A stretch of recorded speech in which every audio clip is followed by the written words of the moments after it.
এ নিয়ে প্রতিবেদন থাকছে সংবাদের পরের অংশে। স্বাগত বিরতিহীন ইন্ডিপেন্ডেন্ট সংবাদে, আপনাদের সাথে আছি আমি জান্নাতুল ফেরদৌস রুবা এবং আমি রাকিব আহমেদ। আর এবারে জানিয়ে দেব সংবাদ শিরোনাম। বঙ্গবন্ধু মেডিকেলের 17 তলা সহ ঝুঁকিপূর্ণ 3 ভবন ভাঙার নির্দেশ, রাজুকের সঙ্গে বিরোধ।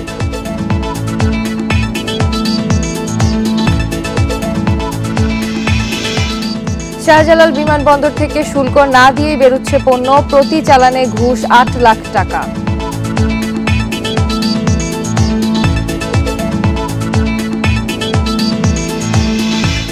উখিয়া টেকনাফে অপহরণ আতঙ্কে স্থানীয়রা, রোহিঙ্গা সন্ত্রাসী জড়িত বলছেন জনপ্রতিনিধি।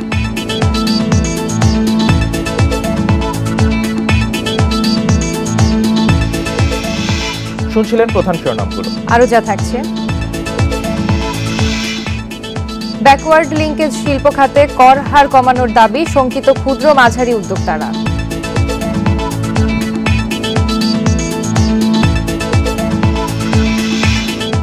ইউক্রেনকে F-16 বিমান দিতে আপত্তি নেই বাইডেনের, পাইলটও পাবে প্রশিক্ষণ।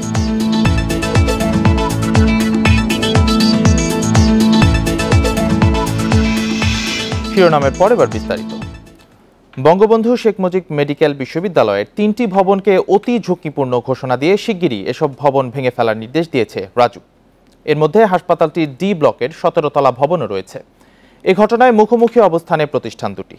নিয়ম মেনে তদন্ত হয়েছে, রাজুক এমন দাবি করলেও তা মানতে নারাজ হাসপাতাল কর্তৃপক্ষ।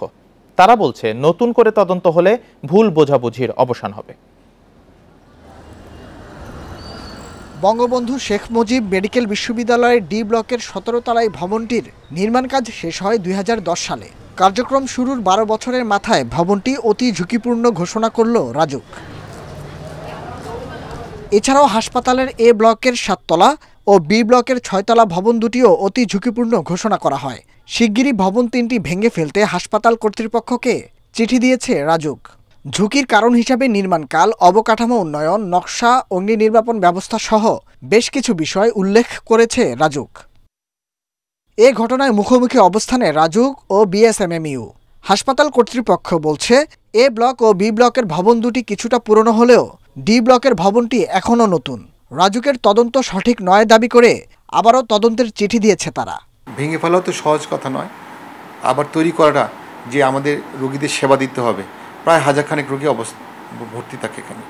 সেই জন্য তাদেরকে আমরা বলেছি যে আবার পর্যবেক্ষণ করে পুনর্বিবেচনা করে কতটুকু ঝুঁকিপূর্ণ সেটা বলার জন্য। তাদের বক্তব্যের ভিত্তিতে, তাদের পর্যবেক্ষণের ভিত্তিতে আমরা ব্যবস্থা নেব। তবে রাজুক বলছে, নিয়ম মেনে বিশেষজ্ঞদের দিয়েই তদন্ত করা হয়েছে। আমরা যে প্রতিবেদনটা দিলাম, আমরা কিন্তু আবারও বলি ভলিউম সহ দিয়েছি। ডাটা যে আছে অ্যানালাইসিস করছি, পুরা ডেটার ভলিউম সহ দিয়েছি। এরা এইটা অন্য কোনো এক্সপার্ট প্রতিষ্ঠান বা ব্যক্তি দিয়ে ক্রস চেক করাতে পারে ভুল হয়েছে কিনা। এ পরিস্থিতিতে নিরপেক্ষ তদন্তের কথা বলছেন বিশেষজ্ঞরা। কোনো কারণে যদি কয়েকটা ভবনের ক্ষেত্রে দেখা যায় যে রাজুকের অ্যাসেসমেন্ট এবং নিরপেক্ষ আরেকটা অ্যাসেসমেন্টের মধ্যে কোনো ফারাক আছে, তখনও তো ভিন্ন আরেকটা তৃতীয় একটা অ্যাসেসমেন্ট লাগবে, এবং সেই অ্যাসেসমেন্টগুলো কিন্তু খুব দ্রুত করা দরকার। বঙ্গবন্ধু শেখ মুজিব মেডিকেল বিশ্ববিদ্যালয়ের ডি ব্লকের এই 17 তলা ভবনটির 20টি বিভাগে প্রতিদিন চিকিৎসা নিচ্ছেন কয়েক হাজার মানুষ। হাসপাতালটির এই ভবন সহ আরও 2টি ভবনকে অতি ঝুঁকিপূর্ণ ঘোষণা দিয়ে এখনই ভেঙে ফেলার নির্দেশ দিয়েছে রাজুক। রাজুকের এমন সিদ্ধান্তে রীতিমতো হতবাক হাসপাতাল কর্তৃপক্ষ। তারা বলছেন, পুনঃতদন্ত হলে কাটবে জটিলতা। Nahid Kamal, independent news, Dhaka. মৌলভীবাজারের লাউয়াছড়ায় রেল লাইনে গাছ পড়ে উদয়ন এক্সপ্রেসের 2টি বগি লাইনচ্যুত হয়েছে।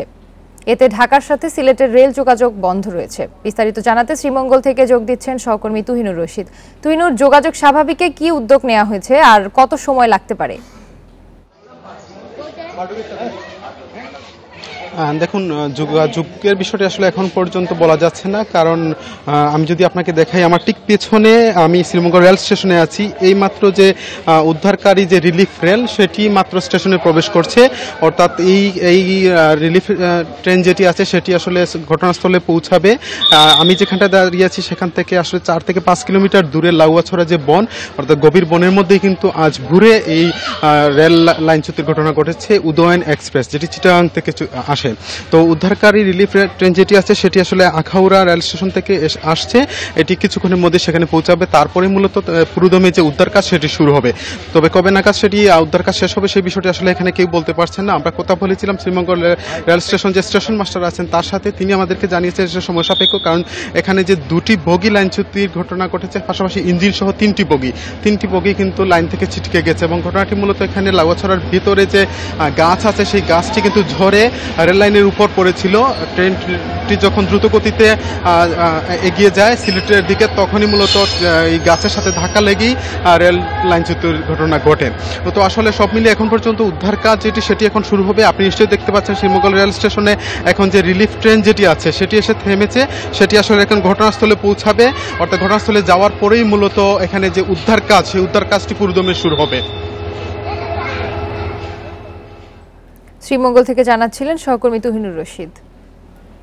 শাহজালাল বিমানবন্দরে তৎপর একাধিক সংঘবদ্ধ চক্র। তারা বিদেশ থেকে আসা পণ্য শুল্ক পরিশোধ না করেই তুলে দিচ্ছে ব্যবসায়ীদের হাতিয়ে নিচ্ছে লাখ লাখ টাকা। সম্প্রতি ৮ লাখ টাকার চুক্তিতে এ কাজ করতে গিয়ে বিমানের মামলায় গ্রেপ্তার হয়েছে 2 সিএনএফ এজেন্ট। পুলিশ বলছে এর সঙ্গে জড়িত বিমান ও কাস্টমসের কিছু কর্মকর্তা কর্মচারীও। শাহজালাল আন্তর্জাতিক বিমানবন্দরের কার্গো টার্মিনালের গুদামঘর। ১৬ এপ্রিল দুপুর 2:49 সিসিটিভি ফুটেজে দেখা যাচ্ছে দুজন সিএনএফ এজেন্ট এক বাক্সের পণ্য নিচ্ছে আরেক বাক্সে। আরেক ফুটেজে দেখা যাচ্ছে সেসব সরিয়ে নিতে। এ ঘটনার ১৬ দিন পর বিমানবন্দর থানায় ওই 4 এজেন্টের বিরুদ্ধে মামলা করে বিমান। এজাহারে বলা হয় গুদাম ঘরে মিলেছে শুধু ফাঁকা বাক্স, তবে এ নিয়ে কিছু বলতে চাননি মামলার বাদী। আমি পার্সোনাল বাদী না, ইন ইন্টারেস্ট অফ বিমানের পক্ষে যারা চাকরি করে কোনো ঘটনা ঘটলে তাকে হতে হয়, এটা অফিসিয়াল প্রসেস আমি জানি, কিন্তু আমার বলা নিষেধ আছে অফিসিয়ালি। পরে পুলিশের অভিযানে গ্রেপ্তার হন ছামরুল ইসলাম ও মোস্তাফিজুর রহমান নামে 2 এজেন্ট। আদালতে দেয়া জবানবন্দিতে তারা জানান ৮ লাখ টাকার চুক্তিতে এক বাক্সের পণ্য অন্য বাক্সে নিয়ে শুল্ক ফাঁকি দিয়ে ব্যবসায়ীদের কাছে তুলে দেয় তারা। পুলিশ বলছে উড়োজাহাজ থেকে পণ্য নামার পর খালাস করে বাইরে নিয়ে আসার কাজটি করে সিএনএফ এজেন্ট, আর তাদের নিয়োগ দেয় কাস্টমস হাউস থেকে লাইসেন্স নেওয়া কোম্পানি। দীর্ঘদিন ধরে শুল্ক ফাঁকি দিচ্ছে এমন কিছু প্রতিষ্ঠান। তাদের সঙ্গে যোগসাজশ আছে কাস্টমস ও বিমানের কিছু কর্মকর্তা কর্মচারীর। বিমানের যারা কাজ করে এদের কারো সহযোগিতায় এরা বের করেছে। অহনা এবং আরেকটি হচ্ছে এমআর ট্রেড ইন্টারন্যাশনাল, যাদের সংশ্লিষ্টতা এখানে রয়েছে। এই সংক্রান্তে যাদের সংশ্লিষ্টতা পাবো তাদের বিরুদ্ধে আমরা আইনানুগ ব্যবস্থা নিব। তবে মামলা করার পরও নিজেদের কর্মকর্তা কর্মচারীদের সম্পৃক্ততার বিষয়টি এড়িয়ে যেতে চায় বিমান। সেইটা তো বিভিন্ন সেটা তো আমাদের নলেজের বইয়াতে আমার বাইরে আছে, সেইটা বলবে আমাদের প্রশাসন থেকে। আবার পণ্য চুরির ঘটনায় ব্যবসায়ী, বিমান ও কাস্টমস কর্মকর্তার নাম পেয়েছে পুলিশ। তাদের ধরতে চলছে অভিযান। Masudur Rahman, independent news, Dhaka. গণপ্রতিনিধিত্ব আদেশের খসড়া অনুমোদন নিয়ে মিশ্র প্রতিক্রিয়া জানিয়েছেন নির্বাচন বিশ্লেষকরা। কারো মতে পুরো আসনের ভোট বাতিলের ক্ষমতা না থাকায় খর্ব হয়েছে ইসির অধিকার। আবার মনোনয়নপত্র গ্রহণের বিপক্ষে আপিল করার বিধান যুক্ত করা কি ইতিবাচক হিসেবে দেখছেন কেউ। তবে তাদের মতে যতই সংশোধন হোক না কেন এর সফলতা নির্ভর করে সঠিক প্রয়োগের উপর। এ বছরের শেষে অথবা আগামী বছরের জানুয়ারিতে দ্বাদশ সংসদ নির্বাচন হওয়ার কথা রয়েছে। তার আগেই গণপ্রতিনিধিত্ব আদেশ আরপিও সংশোধনীর খসড়া মন্ত্রিসভায় অনুমোদন পেয়েছে। এতদিন প্রার্থীদের মনোনয়নপত্র জমা দেওয়ার 7 দিন আগে ব্যাংক ঋণ সহ বিভিন্ন আর্থিক ছাড়পত্র জমা দেওয়ার বিধান রাখা হলেও প্রস্তাবিত খসড়ায় মনোনয়নপত্র জমা দেওয়ার আগের দিন পর্যন্ত এই সুযোগ রাখা হয়েছে। ব্রতির নির্বাহী পরিচালক শারমিন মোর্শেদ বলেন, পুরো আসনের ভোট বাতিলের ক্ষমতা বাদ দিয়ে ইসির ক্ষমতা কমানো হয়েছে। তাহলে এই আরপিওটা কি কনস্টিটিউশনের চেয়েও বড়? নির্বাচন কমিশন যদি মনে করে এটা তো এখন নির্বাচন কমিশনের ক্ষমতাটা তো খর্ব হয়ে গেল, সেক্ষেত্রে নির্বাচন কমিশন আর এই পদক্ষেপ হয়তো নেবে না। কিন্তু প্রশ্নটা জেগে থেকে যায় যে আরপিওতে এটা সংশোধনী আনা মানেই এই নয় যে নির্বাচন কমিশন এই কাজটি করবে। খসড়ায় মনোনয়নপত্র গ্রহণ করার বিপক্ষে যে কোনো ব্যক্তির আপিলের সুযোগ রাখা হয়েছে। নির্বাচন বিশ্লেষক আব্দুল আলিম বলেন, ২-৩টি কেন্দ্রে অনিয়ম হলে পুরো আসনের নির্বাচন বাতিল গ্রহণযোগ্য নয়। তবে মূল বিষয় হচ্ছে নির্বাচন কমিশনকে সরকার সহায়তা করছে কিনা। যে কেউ একজন প্রার্থীর প্রার্থিতা চ্যালেঞ্জ করতে পারবে, এটা আমার কাছে ভালো দিক মনে হয়েছে। নির্বাচন ব্যবস্থাপনার সঙ্গে যারা জড়িত তারা অনেক সময় অনেক তথ্য নাও জেনে থাকতে পারেন, তাদের নজরে নাও আসতে পারে। ১৯৭২ সালে গণপ্রতিনিধিত্ব আদেশ প্রণয়নের পর এ পর্যন্ত ১২ বার সংশোধনী আনা হয়েছে। সর্বশেষ ২০১৮ সালে সংশোধন হয় আরপিও। সুলতানা জাহান মিতু, ইন্ডিপেন্ডেন্ট নিউজ, ঢাকা। এবার সিটি নির্বাচনের খবর জানাতে সিলেট ও খুলনা থেকে যোগ দিচ্ছেন সহকর্মীরা। শুরুতে সিলেট থেকে যোগ দিচ্ছেন সহকর্মী রানা মজুমদার। রানা, বর্তমান মেয়র আরিফুল হক চৌধুরী ভোট করা নিয়ে যে ধোঁয়াশা, তার কি কোনো সুরাহা হচ্ছে? নৌকার প্রার্থীরা কি বলছেন এ বিষয়ে?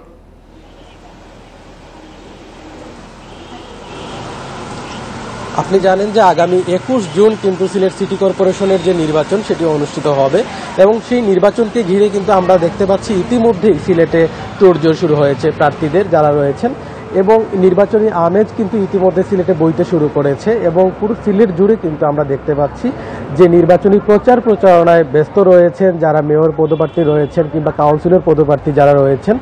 তাদের ব্যানার ফেস্টুনে কিন্তু ছেয়ে গেছে পুরো সিলেট নগরী এবং সেই লক্ষ্যে কিন্তু তারা আসলে কাজ করে যাচ্ছেন।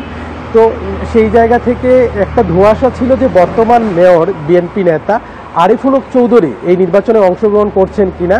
তিনি আমাদেরকে যেটি জানিয়েছিলেন যে আসলে তার দল কিন্তু এই নির্বাচনে অংশ নিচ্ছে না। তো সেই জায়গা থেকে তার অবস্থান কিন্তু তিনি এতদিন স্পষ্ট করেননি। তো তিনি বারবারই বলে আসছিলেন যে ২০ তারিখ অর্থাৎ ২০শে মে কিন্তু তিনি একটি সমাবেশ ডেকে তিনি তার এই বক্তব্যটি পরিষ্কার করবেন যে তিনি আসলে এই সিটি কর্পোরেশন নির্বাচনে অংশ নিচ্ছেন কিনা। তারই পরিপ্রেক্ষিতে কিন্তু আজকে হচ্ছে তার সেই সিদ্ধান্ত জানানোর দিন এবং আজকে হয়তো তিনি আমাদেরকে জানাবেন যে তিনি এই নির্বাচনে অংশ নিচ্ছেন কিনা। এদিকে আওয়ামী লীগের যিনি প্রার্থী রয়েছেন আনোয়ারুজ্জামান চৌধুরী, তিনিও কিন্তু মাঠে কাজ করে যাচ্ছেন এবং জনসংযোগ করছেন এবং আওয়ামী লীগের আমরা দেখতে পাচ্ছি যে কেন্দ্রীয় নেতারাও কিন্তু এখানে এসে এই প্রচারণায় কিন্তু অংশ নিচ্ছেন। অন্যদিকে বিএনপির যিনি প্রার্থী রয়েছেন আরিফুল হক চৌধুরী, তিনি আজকে যদি বিষয়টি স্পষ্ট করেন সেক্ষেত্রে আসলে বোঝা যাবে যে আসলে নির্বাচনে তার স্ট্যান্ডটা কি হচ্ছে। রানা, আপনি আমাদের সাথেই থাকুন। আমরা এবার যাচ্ছি খুলনায়, সেখান থেকে যোগ দিবেন আমাদের সহকর্মী অভিজিৎ পাল। অভিজিৎ, খুলনা সিটির প্রার্থীদের হলফনামায় সম্পদের যে বিবরণ আছে তাতে কি দেখা যাচ্ছে, কার সম্পদ সবচেয়ে বেশি? খুলনা সিটি কর্পোরেশনের যে তিনটি বৈঠক মেয়র এবং আওয়ামী লীগ মনোনীত মেয়র প্রার্থী তালুকদার আব্দুল খালেক, তার আসলে সম্পদের পরিমাণ সব থেকে বেশি দেখা গিয়েছে। আর বার্ষিক আয়ের দিক থেকে দেখতে পেয়েছি যে জাতীয় পার্টির যিনি প্রার্থী আছেন শফিকুল ইসলাম মধু, তার সব থেকে হচ্ছে আপনার বার্ষিক আয়ের দিক থেকে তার আয়টা অনেক সব থেকে বেশি দেখা গিয়েছে। আমরা দেখতে পেয়েছি যে তালুকদার আব্দুল খালেক তিনি দেখিয়েছেন যে তিনি এবং তার স্ত্রী উপমন্ত্রী হাবিবুল নাহার, তাদের দুজনের আয় হচ্ছে বাৎসরিকভাবে 59 লাখ টাকা। আর সেখানে আমরা দেখতে পেয়েছি যে শফিকুল ইসলাম মধু তিনি দেখিয়েছেন যে তার বাৎসরিক আয় হচ্ছে 89,86,000 টাকা, যার মধ্যে তিনি কিছু টাকা বাড়ি ভাড়া থেকে পান আর বাকি 88 লাখ টাকা তিনি হচ্ছে তার যে কন্ট্রাক্টারি পেশা রয়েছে সেই পেশা থেকে তিনি আয় করেন বলে জানিয়েছেন। আর সম্পদের দিক থেকে এবং আয়ের দিক থেকে এই দুদিক থেকেই কম রয়েছে ইসলামী আন্দোলন বাংলাদেশ আব্দুল আওয়াল যিনি তার বার্ষিক আয় 1.5 লাখ টাকার মতন তিনি দেখিয়েছেন এবং শিক্ষাগত যোগ্যতার দিক থেকে তালুকদার আব্দুল খালেক তিনি দেখিয়েছেন যে তিনি বিএ পাস করেছেন এবং জাতীয় পার্টির শফিকুল ইসলাম মধু তিনি স্বশিক্ষিত দেখিয়েছেন। আর আব্দুল আল সাহেব তিনি কাবিল শেষ করেছেন বলে আমাদেরকে তিনি তার হলফনামাতে উল্লেখ করেছেন। এছাড়াও হলফনামাতে দেখা গিয়েছে যে তালুকদার আব্দুল খালেক তার বিরুদ্ধে মামলা ছিল এবং অপর যে দুইজন প্রার্থী রয়েছেন শফিকুল ইসলাম মধু এবং হচ্ছে আব্দুল আওয়াল, তাদের বিরুদ্ধে আসলে এখন পর্যন্ত কোনো মামলা কোন তথ্যই হলফনামাতে দেওয়া হয়নি। তারপরও রিটার্নিং কর্মকর্তাদের সাথে বলা হয়েছে যে হলফনামাতে আসলে প্রার্থীরা যে তথ্যগুলো দিয়েছেন সেই তথ্যগুলো তারা যাচাই বাছাই করে দেখছেন, কোনো প্রার্থী কোনো তথ্য গোপন করেছেন কিনা সেই বিষয়টিও কিন্তু তারা দেখেছেন। আমরা অবশ্য এই সম্পদের বিষয়ে তালুকদার আব্দুল খালেকের সঙ্গে কথা বলেছিলাম, তিনি আমাদেরকে জানিয়েছেন যে তার সিটি কর্পোরেশন থেকে তার যে আয় হয় তিনি সেই আয় দেখিয়েছেন এবং পাশাপাশি কৃষি খাতে তার কিছু আয় রয়েছে এবং ব্যাংকে সঞ্চয়পত্র এবং সুদ থেকে কিছু টাকা তিনি আয় করেন সেই বিষয়গুলো তিনি দেখিয়েছেন এবং তিনি বলেছেন যে তার হলফনামাতে তিনি এবং তার স্ত্রীর যে সম্পদ সেই সম্পদগুলোই তিনি দেখিয়েছেন। পাশাপাশি শফিকুল ইসলাম মধু এবং আব্দুল আওয়াজ তারাও বলছেন যে তাদের যে সম্পদ সেই সম্পত্তি তারা হলফনামাতে উল্লেখ করেছেন। সিলেট এবং খুলনা থেকে সিটি নির্বাচনের খবর জানাচ্ছিলেন আমাদের সহকর্মীরা। খুলনায় বিএনপির সমাবেশকে কেন্দ্র করে পুলিশের সঙ্গে নেতাকর্মীদের সংঘর্ষ ও ধাওয়া পাল্টা ধাওয়ার ঘটনা ঘটেছে। এতে আহত হয়েছেন পুলিশ সহ বেশ কয়েকজন। এ ঘটনায় 10 জনকে আটক করা হয়েছে। শুক্রবার বিকাল 4টার দিকে খুলনা প্রেস ক্লাবের সামনে ঘটে এই সংঘর্ষ। পুলিশ জানিয়েছে, পূর্ব ঘোষিত কর্মসূচি অনুযায়ী বিকেলে বিভিন্ন এলাকা থেকে মিছিল নিয়ে প্রেস ক্লাবের সামনে জড়ো হন বিএনপি নেতাকর্মীরা। তাদের দাবি, মিছিলে পুলিশ বাধা দিলে শুরু হয় সংঘর্ষ। পুলিশ বলছে, বিএনপি নেতাকর্মীরা পুলিশকে লক্ষ্য করে ইট পাটকেল ছুড়লে টিয়ার শেল নিক্ষেপ করে তাদের ছত্রভঙ্গ করা হয়।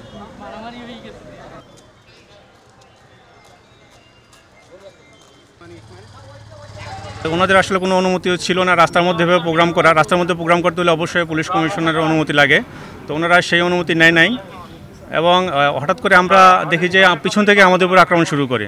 তো আমাদের উপর আক্রমণ শুরু করলে আমরা ওদেরকে ছত্রভঙ্গ করি।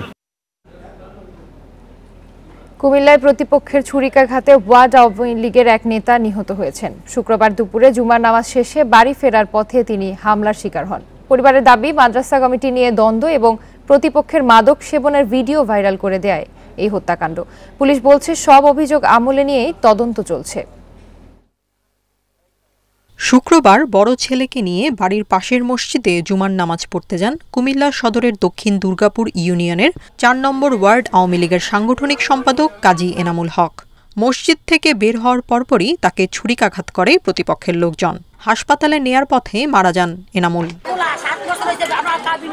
স্বজনরা জানান, মসজিদ কমিটি নিয়ে একই এলাকার জহিরুল ইসলামের সাথে এনামুলের বিরোধ চলছিল।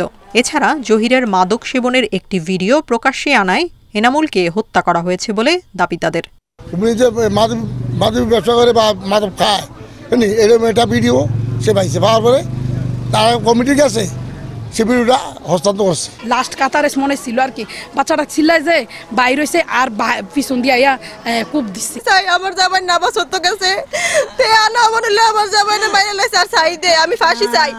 হত্যাকাণ্ডে জড়িতরা জামাত শিবিরের কর্মী বলে দাবি করেন আওয়ামী লীগ নেতারা। কাজী জহির ওই এলাকাতে চিহ্নিত একটা জামাতের লোক এবং সে বিভিন্ন অনৈতিক ব্যবসা বাণিজ্যের সাথে জড়িত আছে। সে বিভিন্ন প্রভাব প্রতিপত্তিও রাখে, যেহেতু এলাকাটা জামাত অধ্যুষিত একটা এলাকা। হত্যায় জড়িতদের শনাক্ত ও তাদের ধরতে অভিযান চলছে বলে জানায় পুলিশ। সব বিষয়গুলো বিবেচনায় নিয়ে আমরা এই বিষয়টি তদন্ত করছি এবং এই ঘটনায় যারা জড়িত তাদের আমরা আইনের আওতায় আনার জন্য অভিযান পরিচালনা করছি। হত্যাকাণ্ডের পর ওই এলাকায় বাড়তি নিরাপত্তা জোরদার করা হয়েছে। Independent news. ফেনীর ফুলগাজী উপজেলার চেয়ারম্যান একরামুল হক হত্যার 9 বছর পার হলেও এখনও পলাতক মৃত্যুদণ্ডপ্রাপ্ত 17 আসামি। রায় ঘোষণার 5 বছর কেটে গেলেও উচ্চ আদালতে শুরু হয়নি দণ্ডপ্রাপ্ত আসামিদের আপিল শুনানি। 2014 সালের 20 মে ফেনী শহরের একাডেমি এলাকায় রাজনৈতিক বিরোধের জেরে একরামকে প্রকাশ্যে গুলির পর গাড়িতে আগুন দিয়ে পুড়িয়ে হত্যা করা হয়। এই ঘটনায় 56 জনের বিরুদ্ধে আদালতে অভিযোগপত্র দেন মামলার তদন্ত কর্মকর্তা। 2018 সালের 13 মার্চ মামলার রায়ে 39 জনকে মৃত্যুদণ্ড দেওয়া হয়। এর মধ্যে জেলা আওয়ামী লীগের তৎকালীন যুগ্ম সাধারণ সম্পাদক জাহাঙ্গীর কবির আদেল, ফেনী পৌরসভার তৎকালীন কাউন্সিলর আব্দুল্লাহ হিল মাহমুদ শিবলু সহ 22 আসামি কারাগারে রয়েছেন। দণ্ডপ্রাপ্ত আসামিদের গ্রেপ্তারের চেষ্টা অব্যাহত আছে বলে জানিয়েছে পুলিশ।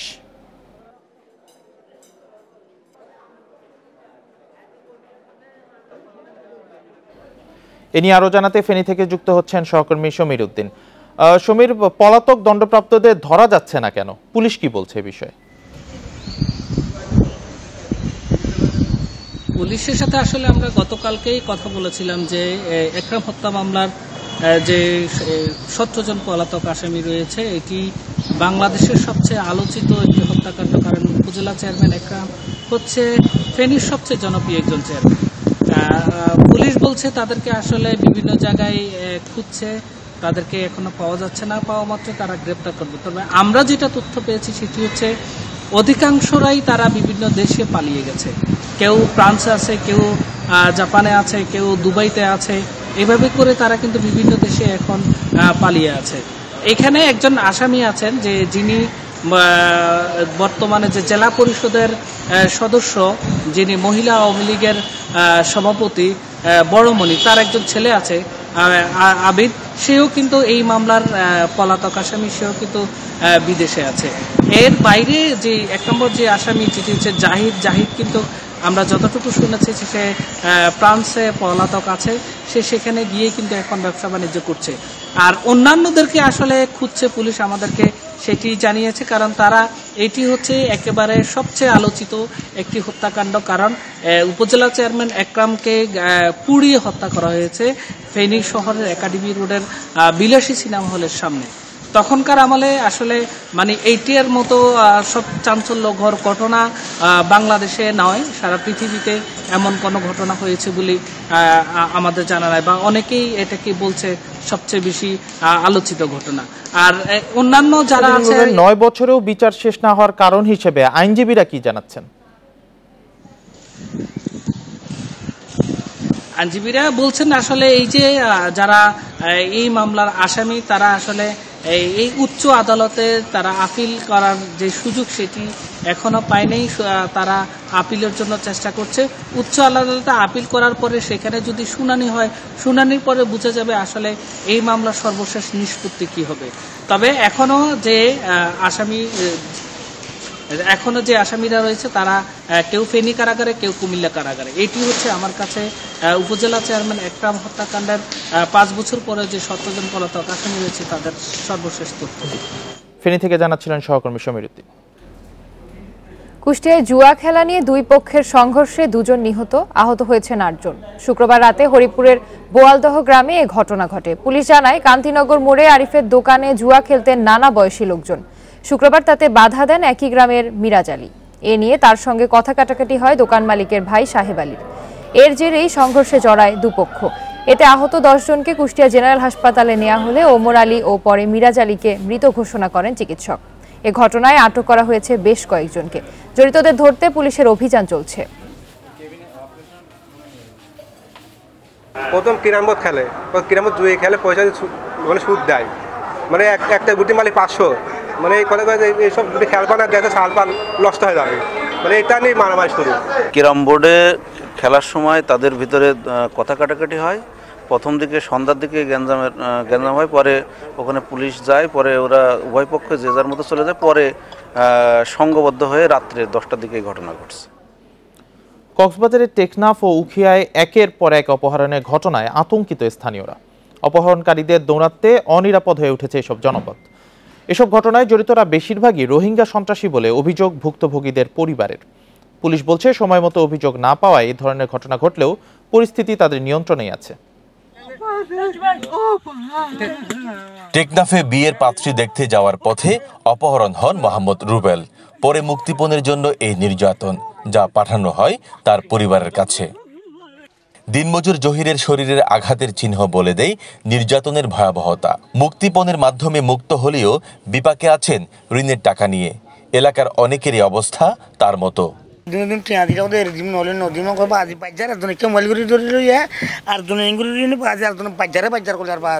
স্থানীয় জনপ্রতিনিধি জানান, অপহরণের শিকার বেশিরভাগ মানুষই দিনমজুর শ্রেণীর। কাজের সন্ধানে বের হলে হচ্ছেন অপহরণ। তার অভিযোগ, এসব কর্মকাণ্ডে বেপরোয়া হয়ে উঠেছে রোহিঙ্গা সন্ত্রাসীরা।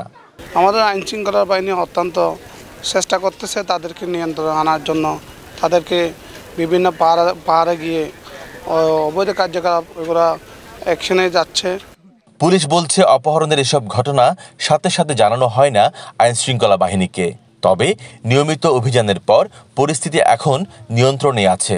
প্রত্যেকটা বিষয়ে কিন্তু আমরা আমাদের সফলতা আছে এবং যারা এটার সাথে জড়িত তাদেরকে আইডেন্টিফাই করছি এবং তাদের বিরুদ্ধে ব্যবস্থা নিচ্ছি এবং কাউকে ছাড় দেওয়া হচ্ছে না। গেল মার্চে টেকনাফের জাহাজপুরা পাহাড়ে অপহরণ হন 7 জন। তাদের উদ্ধারে পুলিশের একাধিক দল অভিযানে নামলেও মুক্তিপণ দিয়েই ফিরতে হয়েছে প্রত্যেককে। সন্ধ্যার পর শুনশান নীরবতা, ভয় ডাকাত এবং অপহরণকারীরা সাধারণ মানুষকে অপহরণ করে নিয়ে যায় পেছনের এই পাহাড়ে। গেল 2 মাসে 50 জনের অধিক ব্যক্তিকে অপহরণ করে নিয়ে গেছে অপহরণকারীরা। স্থানীয়রা বলছেন, এভাবে চলতে থাকলে তাদের এলাকা ছেড়ে অন্যত্র চলে যাওয়া ছাড়া আর কোনো উপায় থাকবে না। তৌফিকুল ইসলাম, ইন্ডিপেন্ডেন্ট নিউজ, টেকনাফ, কক্সবাজার। কক্সবাজারের কলাতলী থেকে ইয়াবা সহ এপিবিএন সদস্য এসআই রেজাউল করিম ও তার স্ত্রী মলিনা পাশাকে আটক করেছে মাদকদ্রব্য নিয়ন্ত্রণ অধিদপ্তর। শুক্রবার রাতে একটি বাস কাউন্টার থেকে তাদের আটক করা হয়। রেজাউল 16 আর্মড পুলিশ ব্যাটালিয়নের টেকনাফের আলীখালী ক্যাম্পে কর্মরত। মাদকদ্রব্য নিয়ন্ত্রণ অধিদপ্তরের টেকনাফ বিশেষ জোনের এসআই তন্তুনু চাকমা জানান, গোপন সংবাদের ভিত্তিতে অভিযান চালিয়ে তাদের আটক করা হয়েছে। রেজাউল করিমের স্ত্রীর ব্যাগে 20,000 ইয়াবা ছিল। ইয়াবার চালান নিয়ে কক্সবাজার থেকে ঢাকায় যাওয়ার কথা ছিল তাদের।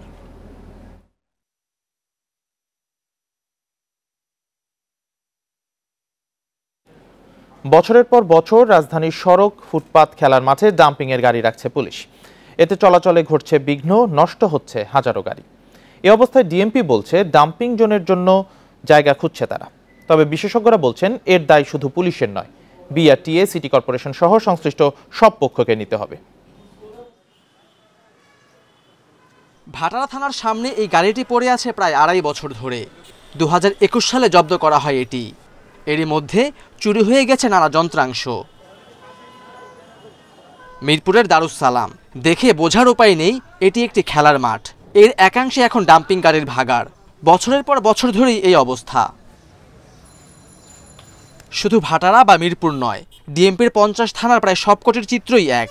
সড়ক, ফুটপাত বা খেলার মাঠ দখল করে জব্দ করা গাড়ি রাখছে পুলিশ। এ নিয়ে ডিএমপির বক্তব্য, এসব গাড়ি রাখার নির্দিষ্ট কোনো জায়গা নেই তাদের। থানায় জায়গা না থাকায় বাধ্য হয়ে বাইরে গাড়ি রাখতে হচ্ছে। থানার পাশে যে জায়গাগুলিতে গাড়ি রাখা হয়, সেটা পার্শ্ববর্তী যত বাসাবাড়ি আছে তাদের জন্য খুবই প্রায়শই তারা অভিযোগ করে, কিন্তু আমাদের কোনো উপায় থাকে না। এটা সবাই মিলে সমন্বিতভাবে, এটা সিটি কর্পোরেশন, রাজ্য, সবাই সমন্বিতভাবে এই কাজগুলি করা হচ্ছে। জায়গার তো আর আমরা দিতে পারবো না, ওনারাই এটা ব্যবস্থা নিতে হবে। তা আমরা এটা পুলিশ হেডকোয়ার্টার্সের মাধ্যমে এটা স্বরাষ্ট্র মন্ত্রণালয়ের ব্যবস্থা নেওয়ার জন্য বলা হচ্ছে। তবে বিশেষজ্ঞরা বলছেন, জায়গা বাড়িয়ে বা স্থায়ী ডাম্পিং জোন করলেই সমস্যার সমাধান হবে না।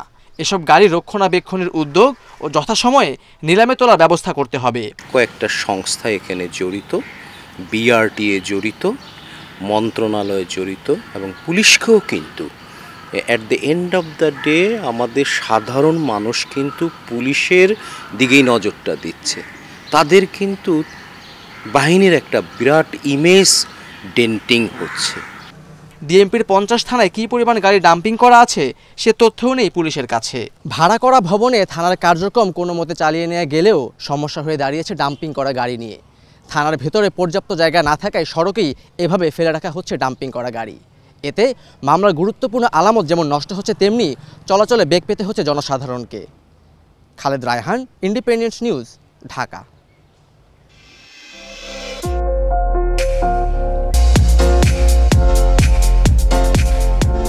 কৃত্রিম বুদ্ধিমত্তা এআই এর চ্যাটবট আমূল বদলে দিতে পারে গণিতের জটিলতা। গত নভেম্বর থেকে ওপেন এআই এর চ্যাটজিপিটি, গুগল বার্ড ও মাইক্রোসফট বিং এর মতো চ্যাটবটগুলো নতুন মাত্রা যোগ করেছে শিক্ষা কার্যক্রমে। ছবি ও ভিডিও তৈরিতে পারদর্শী, লিখতে পারে প্রবন্ধ। জটিল সব গণিতের সমাধানও দিচ্ছে নিমিষেই।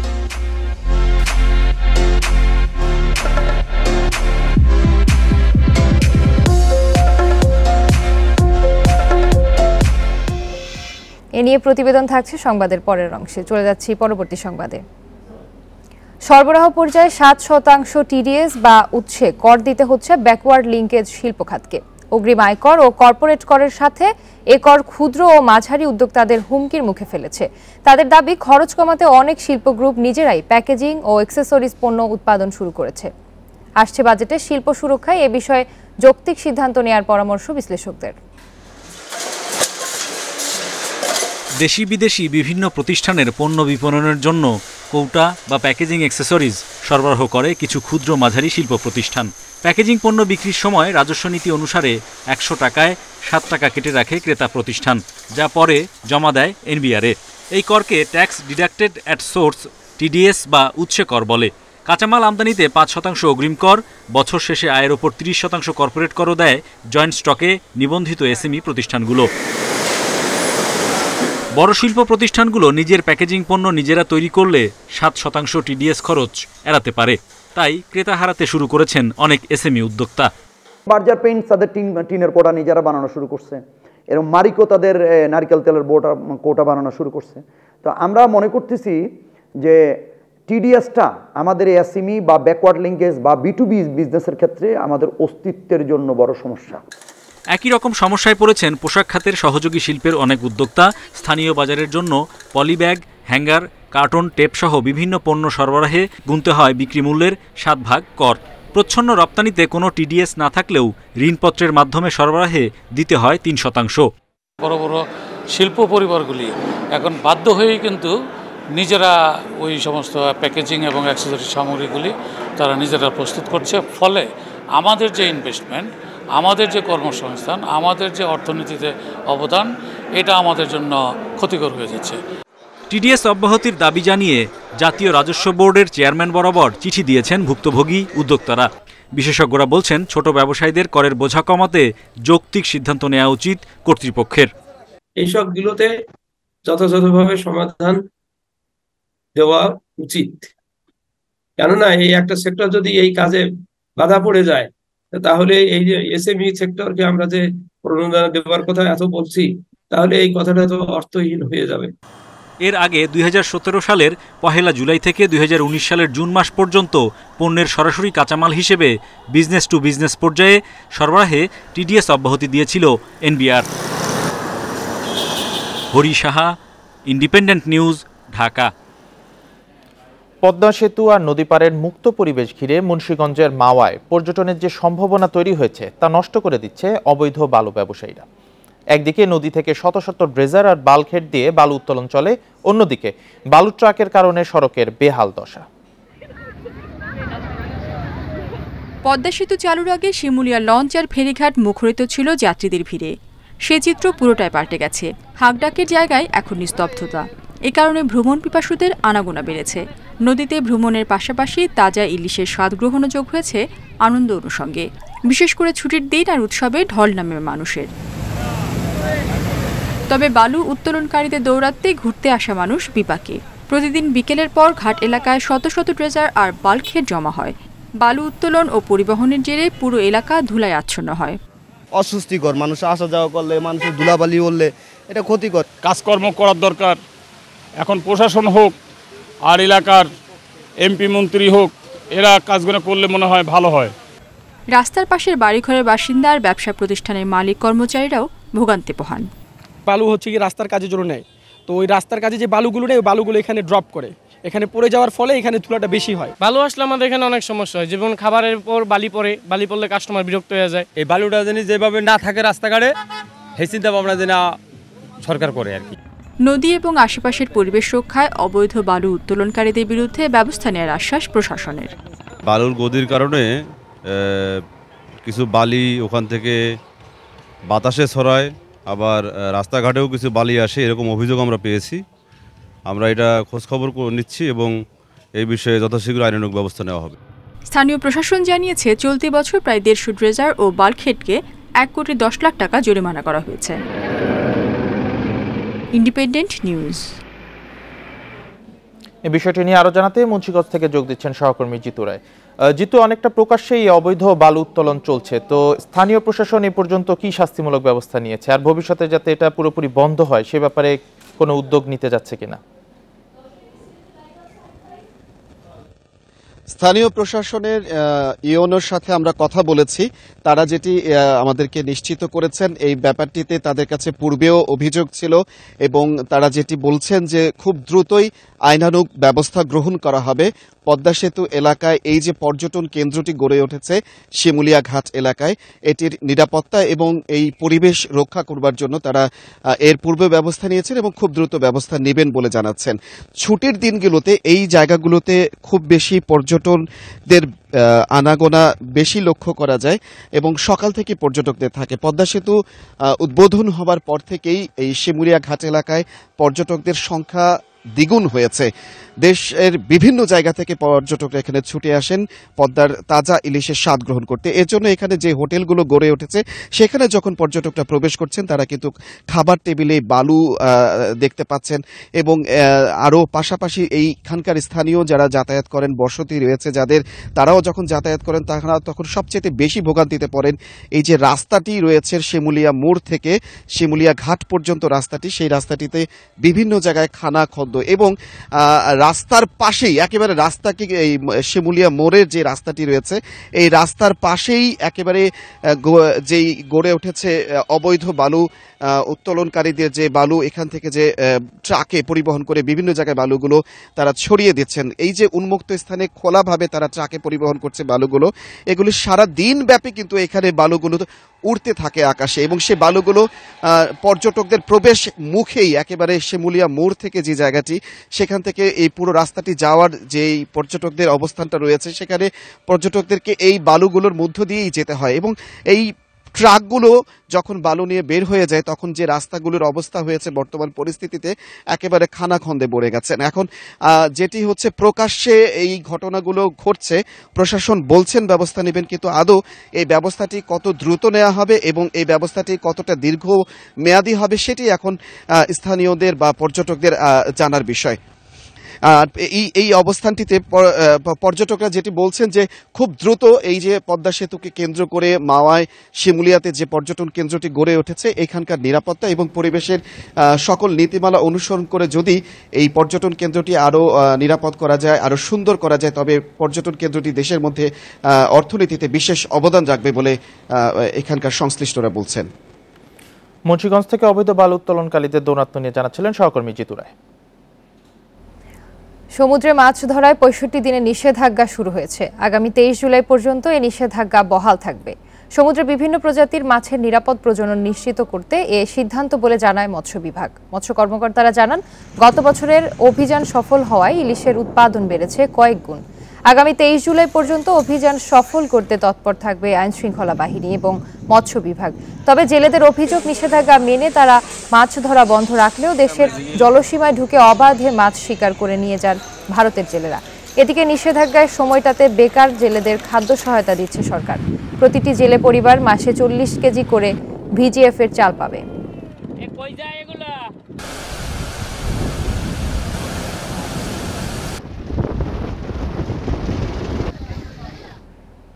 এ নিয়ে আরো জানাতে লক্ষ্মীপুর থেকে যুক্ত হচ্ছেন সহকর্মী আব্বাস হোসেন।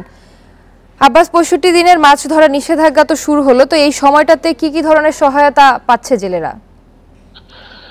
আসলে মধ্যরাত থেকেই কিন্তু ২৩ জুলাই পর্যন্ত যে ৬৫ দিনের যে নিষেধাজ্ঞা যে সাগরে সেটি কিন্তু শুরু হয়েছে এবং সেটি বাস্তবায়নের কাজ করছে মৎস্য বিভাগ এবং নৌ পুলিশ আর হলো নৌবাহিনী।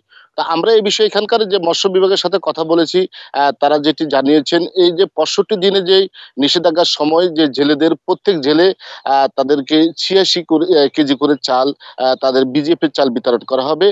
আগামী হয়তো ২-৪ দিনের মধ্যে সেটি কার্যক্রম শুরু করা হবে এমনটি জানিয়েছে। তবে লক্ষ্মীপুর জেলায় প্রায় ২০,০১৫ জন জেলেকে কিন্তু এই খাদ্য সহায়তা দেওয়া হবে।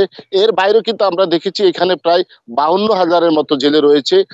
এর অধিকাংশই কিন্তু যে নদীতে মাছ শিকার করে জীবিকা নির্বাহ করে। যদিও মেঘনার জলসীমায় যে সামুদ্রিক যে সকল ধরনের মাছ অর্থাৎ ৫৭৬ প্রজাতির মাছ রয়েছে এই সাগরে, এই মাছগুলো কিন্তু যে প্রজনন যেন বংশ বিস্তার করতে পারে, পাশাপাশি ইলিশের উৎপাদন যে বাড়ানোর জন্যই কিন্তু আসলে এই ৬৫ দিনের নিষেধাজ্ঞা এমনটি মৎস্য বিভাগ থেকে জানানো হয়েছে। তো জেলেদের যে দাবি, যেই ভিজিএফ এর চাল দেওয়া হয় আসলে এটি পর্যাপ্ত নয়, এটি আরো বাড়ানোর জন্য তারা দাবি করেছেন। পাশাপাশি যারা প্রকৃত জেলেরা এই বিজেপি চাল পায় সেটি তারা নিশ্চয়তা চান। প্রতি বছরে কিন্তু যে জেলেদের যে একটি অভিযোগ থাকে যে স্বজনপ্রীতি করা হয়, যে চাউল দেওয়ার কথা প্রকৃত জেলেরা পায় না এবং সেখানে ওজনও কম দেওয়ার কথা। তারা বলছেন যেন এবার সেটি না হয় এবং প্রকৃত জেলেরা যেন পায় এবং যেন যে ওজনে যেন সঠিক যে পরিমাপটা সেটি তারা নিশ্চয়তা চান, এমনটি জেলেরা জানিয়েছেন। এর বাইরে জেলেদের যে অভিযোগ যে যদিও জলসীমায় যে মাছ শিকারে নিষেধাজ্ঞা দেওয়া হয়েছে, কিন্তু ভারতের যে জেলেরা রয়েছেন তারা কিন্তু সাগর থেকে মাছ কিন্তু ধরে নিয়ে যাচ্ছে। এতে করে যেই সরকার যে নিষেধাজ্ঞা দিচ্ছে সেটি কিন্তু বাস্তবায়ন হচ্ছে না, সেই বিষয়ে নজরদারি করা করার জন্য তারা জানিয়েছে। তো আমি মৎস্য কর্মকর্তা মোহাম্মদ সারওয়ার জামানের সাথে যেটি কথা বলেছি, তিনি জানিয়েছেন যে লক্ষ্মীপুরে যে জলসীমা রয়েছে, বিশেষ করে রামগতির যে উপকূলীয় এলাকা রয়েছে, সেখানে তারা পর্যাপ্ত যে এই মাইকিং প্রচারণা চালিয়ে যাচ্ছেন, যেন সমুদ্রে যেন জেলেরা না যায় সে ধরনের ব্যবস্থা নেওয়া হয়েছে মৎস্য বিভাগের পক্ষ থেকে। লক্ষ্মীপুর থেকে জানাচ্ছিলেন সহকর্মী আব্বাস হোসেন। জমি অধিগ্রহণে দেরি ও বরাদ্দের টাকা আটকে থাকায় মৌলভীবাজারের মনু নদী ভাঙন রক্ষা প্রকল্প শেষ হতে দেরি হচ্ছে। 3 উপজেলা রক্ষায় প্রকল্পের কাজ শেষ হয়েছে 32%। নির্ধারিত সময় প্রকল্প শেষ না হয় বর্ষায় বন্যার শঙ্কায় উদ্বিগ্ন নদীপাড়ের মানুষ। এদিকে প্রকল্পের মেয়াদ 1 বছর বাড়ানোর আবেদন জানিয়েছে পাউবো। মৌলভীবাজারের কুলাউড়া, রাজনগর ও সদর উপজেলার পাশ দিয়ে বইছে মনু নদী। এই নদীর 67 স্থানে ঝুঁকিপূর্ণ চিহ্নিত করে 2020 সালে রক্ষা প্রকল্পের কাজ শুরু করে পানি উন্নয়ন বোর্ড। প্রকল্পের অংশ হিসেবে 35 কিলোমিটার নদী সংরক্ষণ, 85 কিলোমিটার বাঁধ পুনর্বাসন এবং 12 কিলোমিটার চর অপসারণের করার কথা। তবে এখন পর্যন্ত সিসি ব্লক ও জিও ব্যাগ ফেলা অথবা চর অপসারণের কাজের তেমন কোনো অগ্রগতি হয়নি। জুনে প্রকল্পের মেয়াদ শেষ হওয়ার কথা থাকলেও অগ্রগতি মাত্র 32%। কাজ হইব কোনো কাজ কাম কিচ্ছু নাই। এই সাধারণ কষ্টা বস্তা এই বাঙ্গার মধ্যে ফেলাইছে। সব বারিশা মাস আর এখন যদি বন্যায় আমরা নয়া ক্ষেত কিনেছি লাগাইতাম, হাইল ক্ষেত করতাম, যদি যেতাম আর এতে আমরা গরিব হলে কি বাঁচবো। নতুন বাঁধ নির্মাণে 105 একর জমি অধিগ্রহণ করতে জরিপ শেষে ভূমি মন্ত্রণালয়ের অনুমতির জন্য পাঠিয়েছে পাউবো। জমি দিয়েও টাকা না পাওয়ার অভিযোগ অনেক ভূমি মালিকের। যতক্ষণ কাগজের জায়গা আছিল ক্ষতিগ্রস্ত তো আমরা সড়কেও করছে, একটা টাকা তো আমরা এখন পর্যন্ত পাইছি না। মনু নদী প্রকল্পের মেয়াদ বাড়ানো ও পর্যাপ্ত অর্থ ছাড় পেলে কাজে গতি আসবে বলে মনে করছেন পাউবো। সর্বোপরি প্রকল্পের অগ্রগতি সন্তোষজনক, তবে প্রকল্পের যে বরাদ্দ সেটা বৃদ্ধি করা হলে প্রকল্পের অগ্রগতি আরও ত্বরান্বিত হবে। 1 বছর বৃদ্ধির প্রস্তাবনা প্রেরণ করা হলে এটা অনুমোদনের প্রক্রিয়াধীন রয়েছে। জুন 24 নাগাদ প্রকল্পটি সমাপ্তির জন্য এখন নির্ধারিত। পাউবো বলছে প্রকল্পের জন্য 996 কোটি টাকা বরাদ্দ থাকলেও 3 বছরে পাওয়া গেছে 140 কোটি টাকা। Independent news. সৌদি আরবে অনুষ্ঠিত হওয়া আরব লীগ সম্মেলনে যোগ দিয়েছেন ইউক্রেন প্রেসিডেন্ট জেলেনস্কি। সম্মেলনে ইউক্রেনের মুসলিমদের কথা তুলে ধরে আরব নেতাদের সমর্থন চান তিনি। জেলেনস্কির দাবি, আরব বিশ্বের অনেক নেতা ইউক্রেনের দুর্দশা দেখেও চোখ ফিরিয়ে রেখেছেন। রুশ দখলকৃত ক্রিমিয়ায় বসবাস মুসলিম জনগোষ্ঠীর। জেলেনস্কির অভিযোগ, ক্রিমিয়ার মুসলিমরা রুশ দখলদারিত্বের শিকার। এছাড়া সম্মেলনে যুদ্ধবন্ধে শান্তি আলোচনার একটি পরিকল্পনাপত্র উপস্থাপন করেন ইউক্রেন প্রেসিডেন্ট।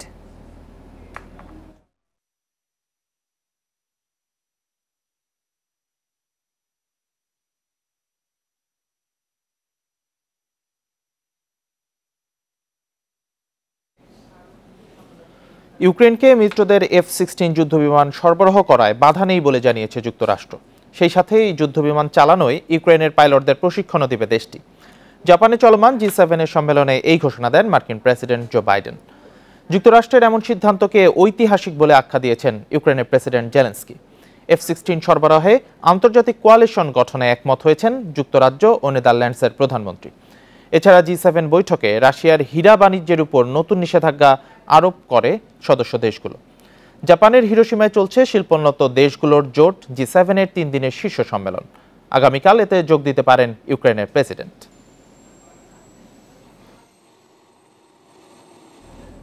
রাশিয়ার হীরা বাণিজ্যের উপর নতুন নিষেধাজ্ঞা আরোপ করেছে G7। কড়া নিরাপত্তার মধ্যে জাপানের হিরোশিমায় শুরু হওয়া শিল্পোন্নত দেশগুলোর জোট G7 49তম শীর্ষ সম্মেলনে নিষেধাজ্ঞা দেওয়া হয়। 3 দিনের সম্মেলনে এবার ইউক্রেন রাশিয়া যুদ্ধ গুরুত্ব পেয়েছে। বিশ্বের শিল্পোন্নত দেশগুলোর জোট G7 49তম শীর্ষ সম্মেলন উপলক্ষে শুক্রবার জাপানের হিরোশিমায় বিশ্ব নেতারা। এবারের সম্মেলনে G7 দেশ ছাড়াও ইউরোপীয় ইউনিয়ন, ভারতসহ আরও 8টি দেশের নেতা আমন্ত্রণ পেয়েছেন। উদ্বোধনী দিনের বৈঠকে ইউক্রেনে যুদ্ধ বন্ধের জন্য রাশিয়ার উপর নতুন অর্থনৈতিক নিষেধাজ্ঞা দিতে একমত হন নেতারা। রাশিয়ার হীরা বাণিজ্য, ইউক্রেনে সামরিক অভিযানের সাথে যুক্ত কয়েকটি সংস্থা এবং রুশ কোম্পানির উপর নিষেধাজ্ঞা আরোপ করে G7। এছাড়া ইউক্রেনকে অর্থনৈতিক, মানবিক, সামরিক ও কূটনৈতিক সমর্থনের প্রতিশ্রুতিও দেয়া হয়। ইউক্রেনকে আমরা প্রয়োজনীয় সহায়তা দিব। এর মাধ্যমে আমরা রাশিয়াকে বার্তা দিতে চাই যে ন্যায্যভাবে তখনই শান্তি স্থাপন সম্ভব যখন তারা ইউক্রেনে যুদ্ধের অবসান ঘটাবে এবং সেনা প্রত্যাহার করবে। ইউক্রেন ছাড়াও সম্মেলনে গুরুত্ব পাচ্ছে চীন প্রসঙ্গ। চীনের সাথে উত্তেজনার মধ্যেই ইন্দো প্যাসিফিক অঞ্চল উন্মুক্ত করতে চায় G7। বিশ্লেষকরা বলছেন ইউক্রেন ইস্যুতে রাশিয়ার বিরুদ্ধে ঐক্যবদ্ধ হলেও চীনের বিরুদ্ধে এখনও একমত হতে পারেননি শিল্পোন্নত দেশগুলোর এই জোট। রোববার সম্মেলনের শেষ দিনে ইউক্রেনের প্রেসিডেন্ট ভলোদিমির জেলেনস্কি যোগ দেবেন বলে জানা গেছে। Nadia Tabassum, independent news.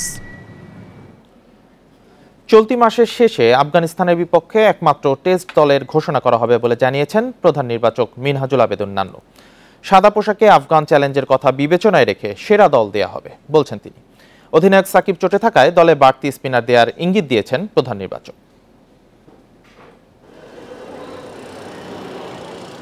ঘরের মাঠে বাংলাদেশের পরের অ্যাসাইনমেন্ট আফগানিস্তান সিরিজ। তবে তা ছাপিয়ে টাইগারদের বিশ্বকাপ দল নিয়ে এখন আলোচনা চলছে সবচেয়ে বেশি। মিনহাজুল আবেদিন অবশ্য সেসব আমলে নিচ্ছেন না। আফগানদের বিপক্ষে সেরা দল নির্বাচন এখন মুখ্য চ্যালেঞ্জ প্রধান নির্বাচকের। আগামী সপ্তাহে আফগানিস্তান সিরিজের জন্য দল আমরা রেডি করে জমা দিব এবং এটা নিয়ে প্র্যাকটিসও শুরু হবে 29 তারিখ। এটা নিয়ে এখন চিন্তা ভাবনা করছি। এখানে আর কোনো এক্সপেরিমেন্ট হবে না এবং সেরা দলটাই দিবেন। আফগানিস্তান ভেরি গুড সাইড এবং যেহেতু আমাদের একটা ব্যাড এক্সপিরিয়েন্স আছে গত টেস্ট ম্যাচটা এখানে, তো কোনোভাবেই হালকা করে নেওয়া হবে না। ইনশাআল্লাহ বেস্ট পসিবল সাইডটাই আফগানিস্তানের সাথে দাঁড় করানো। আঙ্গুলের চোটে 6 সপ্তাহ মাঠের বাইরে অধিনায়ক সাকিব। টেস্টে তাকে না পাওয়া টিম কম্বিনেশনে বড় প্রভাব ফেলবে। হোম কন্ডিশন বিবেচনায় আফগানিস্তান সিরিজের দল দিতে চাই বিসিবি। কন্ডিশন অনুপাতে কিন্তু দেখেন আয়ারল্যান্ড সিরিজ আমরা 5টা ফাস্ট বোলার নিয়ে গিয়েছিলাম, হয়তো হোম সোয়েলে পেস বোলার একটা কমিয়ে দিব, কারণ এত পেস বোলার স্কোয়াডের দরকার নেই। তো সেই হিসাবে কম্বিনেশনটা কিন্তু আমরা রেডি করি। 2019 সালে সাগরিকায় আফগানিস্তানের বিপক্ষে একমাত্র টেস্টে লজ্জায় পড়তে হয়েছিল বাংলাদেশকে। তবে সবশেষ মিরপুরে আয়ারল্যান্ডের বিপক্ষে টেস্ট জয় ও ভারতের বিপক্ষে দলের লড়াকু পারফরমেন্স আশাবাদী করছে প্রধান নির্বাচক। বিগত টেস্ট ম্যাচটা আয়ারল্যান্ডের সাথে আমরা যথেষ্ট ভালো খেলেছি এখানে এবং ইন্ডিয়ার সাথেও কিন্তু আমরা যথেষ্ট ভালো টেস্ট ম্যাচ খেলেছি এখানে। এক্সপিরিয়েন্স আমাদের আছে, খুব কাছে গিয়ে ভারতের সাথে আমরা হেরে গিয়েছিলাম। তারপরে আমি মনে করি যে মিরপুরে আমরা অবশ্যই তো ভালো চ্যালেঞ্জ ওদেরকে দিতে পারবো এবং যেহেতু হোম সোয়েলে খেলা ইনশাআল্লাহ আমরা ভালো করবো বলে আশা করছি। বিশ্বকাপ ভাবনায় 24 জনের পুল প্রস্তুত রেখেছে বিসিবি। ক্রিকেটারদের ওয়ার্কলোড ম্যানেজমেন্ট ও 3 ফরম্যাট বিবেচনায় সুনির্দিষ্ট পরিকল্পনা করেই এগুতে চায় টাইগার টিম ম্যানেজমেন্ট। কপিল পাল, ইন্ডিপেন্ডেন্ট নিউজ।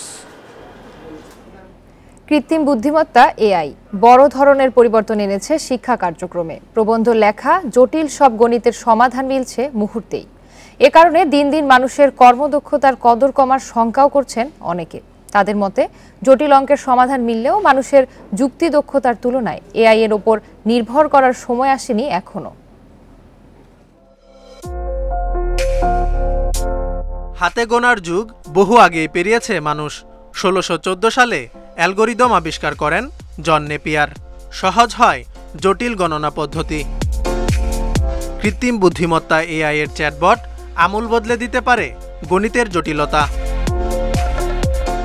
গত বছরের নভেম্বর থেকে ওপেন এআই এর চ্যাট জিপিটি, গুগলের বার্ড ও মাইক্রোসফটের বিং এর মতো চ্যাটবটগুলো নতুন মাত্রা যোগ করেছে শিক্ষা কার্যক্রমে। ছবি ও ভিডিও তৈরিতে পারদর্শী, লিখতে পারে প্রবন্ধ, জটিল সব গণিতের সমাধান দিচ্ছে নিমিষেই। গণিতে আমি ডেটা ম্যানিপুলেট ও ডেটা নিয়ে কাজ করতে পছন্দ করি। জটিল সব গণিতের সমাধান করেছি আমি। এ ধরনের কাজে এআই অত্যন্ত সহায়ক। তবে কৃত্রিম বুদ্ধিমত্তা মানুষের যুক্তির কাছে বড় হয়ে উঠতে পারবে না বলেও মত অনেক গণিতবিদের। সহসাই এআই আমাদের জায়গা দখল করতে পারবে না, কারণ এআই এখনো যুক্তি দিতে পারে না। গণিতবিদরা যে প্রচেষ্টামূলক চিন্তাভাবনা করে, এআই তা নির্ভরযোগ্যভাবে করতে পারে না। কয়েক শতাব্দী ধরেই গণনার কাজে যন্ত্রের সহায়তা নিয়ে আসছে মানুষ। দিনে দিনে বেড়েছে ইলেকট্রনিক ডিভাইসের ওপর নির্ভরতা। তবে মানুষের নিরাপত্তার স্বার্থেই দাবিও উঠেছে এআই প্রযুক্তির লাগাম টানার। Zobayer Hossain, Independent news.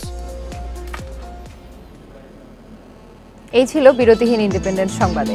আর ইন্ডিপেন্ডেন্ট টেলিভিশনের সব খবর বিস্তারিত জানতে চোখ রাখুন ফেসবুক, ইউটিউব ও টুইটারে। এতক্ষণ সঙ্গে থাকার জন্য ধন্যবাদ সবাই।